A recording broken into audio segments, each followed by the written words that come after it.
My name is Casey Taylor. I've lived in Paradise since I was born. I went to college in Santa Barbara for a little bit, lived in Los Angeles for 2 years for a little bit, but always wanted to get back to Paradise. It's just home. Just have a love for Paradise. Grew up a real at-risk student and homeless for a little while, and so my sisters and I lived with different families in the community and had the community really rally around and help raise us and take care of us. The community really is a tight-knit group.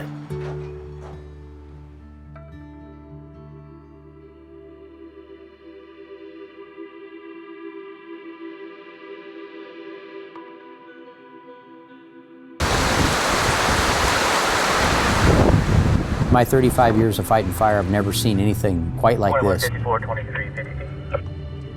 I've never seen a fire that moved any more rapidly, and never seen a fire that has had as much ember ignition as I have in this fire, nor have I seen a fire that has been as widespread, involving a population.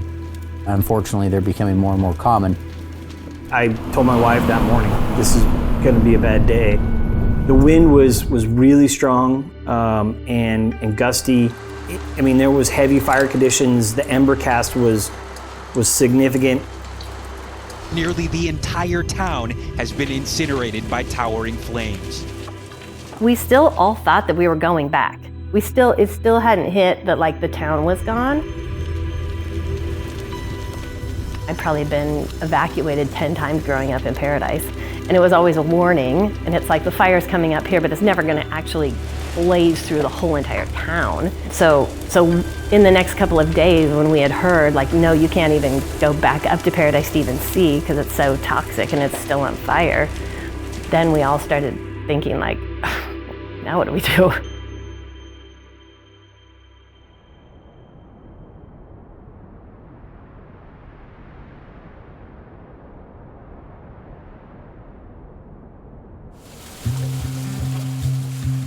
In the last 5-6 years, we have seen over 50,000 structures be destroyed by wildfires. We have really been working on taking a step back and looking at what can we do differently? How can we better plan our communities?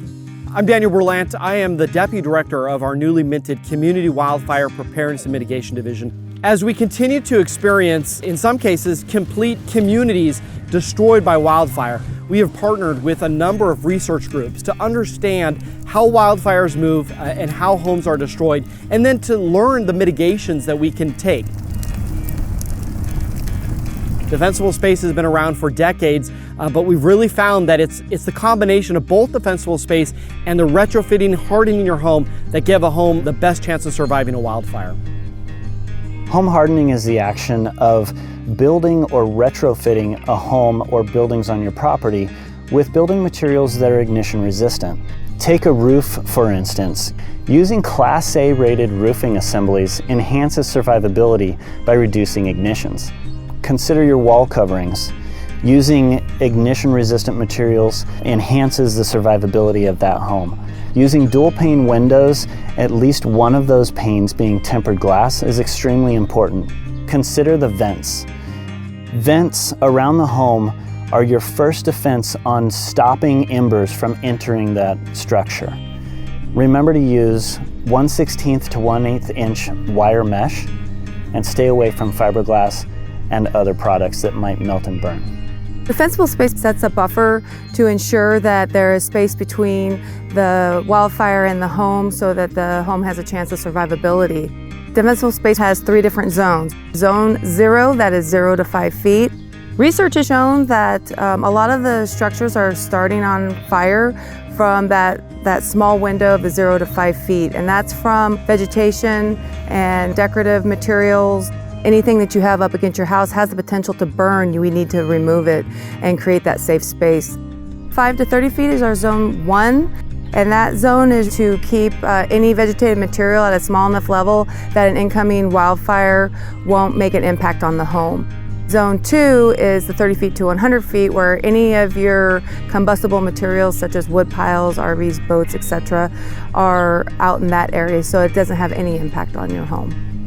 We are partnering with world-renowned wildfire experts, fire scientists, researchers to determine that we're bringing the best practices, the best methods, the best new technologies and building construction materials, and bringing them here into California to provide them, to educate homeowners, but also to incorporate them into our building codes. So as we're building new homes, as we're building new communities, we're building to meet the hazards that exist today.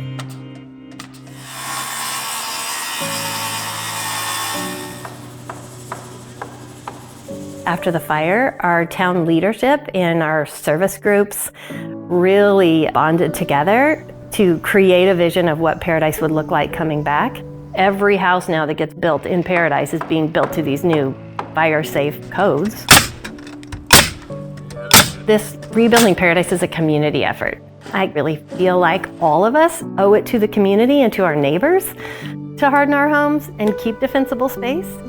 Because if we all do it, we're all going to be in a much better situation. Taking small steps, one piece at a time, is an acceptable measure. Don't feel like you have to jump in 100% if that budget doesn't allow for it. There was a fire right in this canyon right here. There was a mobile home down there that was on fire. But I actually know the science and this house probably isn't going to burn. If that thing makes its way up here, it's going to stop right here in my 5 feet of defensible space. And that is just like, oh good, because I don't want to lose this. The community is a critical component of us addressing our wildfire risk, in addition to the research, in addition to the staffing to respond to wildfires, in addition to our building codes and standards. Because at the end of the day, we all have the same goal, and that's protecting California.